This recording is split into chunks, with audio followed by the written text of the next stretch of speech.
In the world of boxing, few names evoke the same reverence as Manny Pacquiao and Homicide Henry Armstrong. So let's compare the two pound-for-pound icons. Hurricane Hank, born in 1912, is regarded as one of the greatest boxers of all time. He's in the top 3 on just about every reputable list you'll find.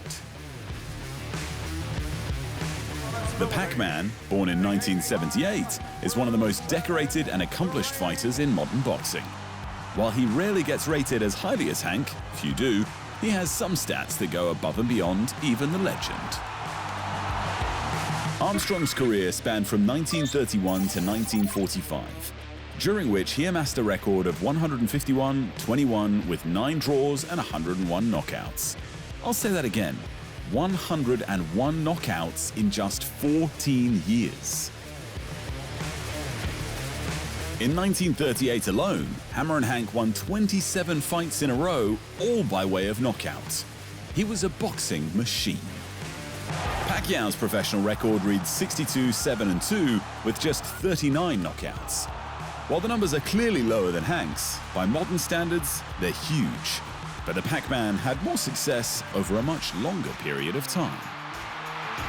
Pacquiao's career began in 1995, and he's the only boxer in history to have claimed a world title in 4 different decades. This alone makes him one of the most remarkable figures in the sport. In terms of competition, non-stop Armstrong fought and beat the snot out of some of the toughest opponents of his era. His ability to maintain a relentless barrage of ferocious combinations for 15 rounds straight allowed him to dominate everyone he faced. He even fought Sugar Ray Robinson, the only man most put above him on the all-time greats list, when Sugar Ray was 8 years younger and in his prime. Armstrong didn't get the win, but he took Sugar Ray the full 15 rounds before announcing his retirement. Pacquiao built his reputation on speed, footwork, and exceptional technique. And his record includes monumental wins over a who's who of modern boxing legends, including Oscar de la Hoya, Miguel Cotto, Juan Manuel Marquez, and Ricky Hatton. Like Armstrong, he did fade in his later years, losing some high-profile fights he might have won in his prime. On the right day, though, even in his 40s, he was still good enough to win world titles. But the real records these men hold are the ones across divisions. Armstrong was the first man to win 3 world titles in 3 different divisions when there were still only 8. And he's still the only fighter, man or woman, to hold 3 titles simultaneously: feather, light, and welter. And he defended them all. That's the equivalent of being the best across at least 5 of today's divisions at once. Obviously, Pacquiao never achieved that. No one has, and likely ever will. But Pacquiao is boxing's only 8-division world champion, and he skipped 2 along the way. That means at one stage or another, Pacquiao was the best man across 10 divisions.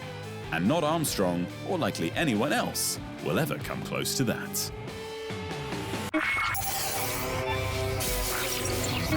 Magomed Ankalaev became UFC light heavyweight champion after defeating Alex Pereira by unanimous decision at UFC 313. Despite the biggest victory of his career, UFC CEO Dana White wasn't all that impressed, and he's already suggested an immediate rematch. While the fight was closely contested throughout the 5 rounds, Ankalaev rocked Pereira late in round 2 and completely smothered his offense in round 4. He only needed 1 more round to win the belt, and all 3 judges gave him at least that. Ankalaev's 12-1-1 record with 1 no contest in the UFC positions him as the division's top dog, which he perhaps should have been since his controversial 2022 draw with Jan Blachowicz for the then-vacant title.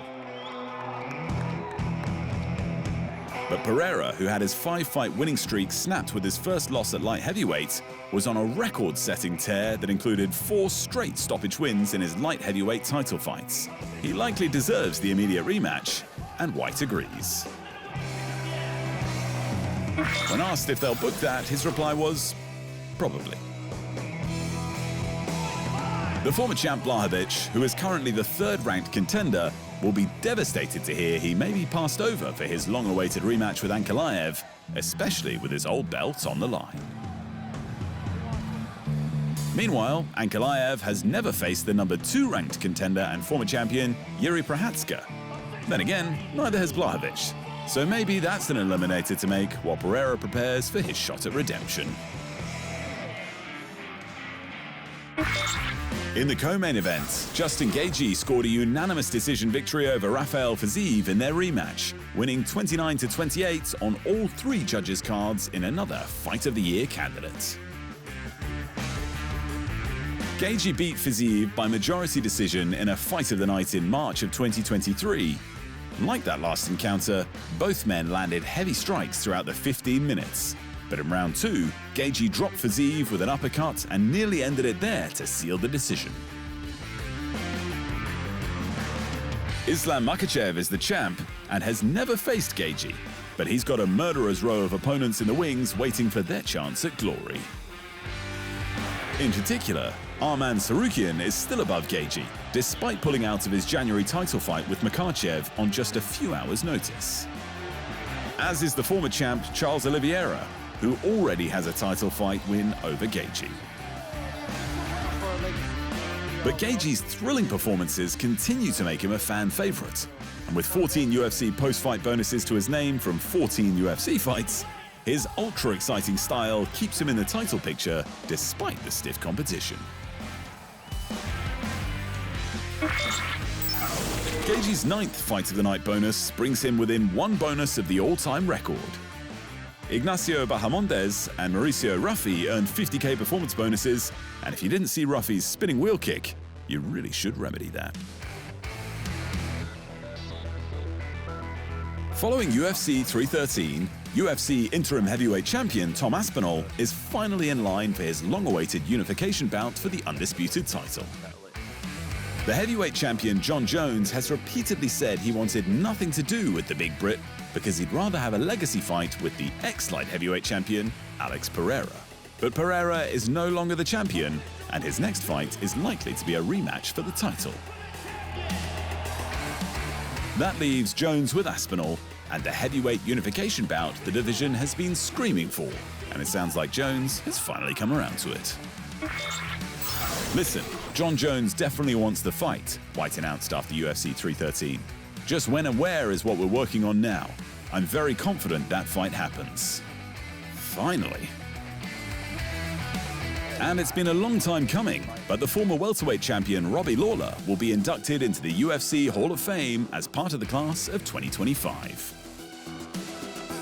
Ruthless Robbie is now a 2-time Hall of Famer, having already been entered for his unforgettable rematch with Rory McDonald.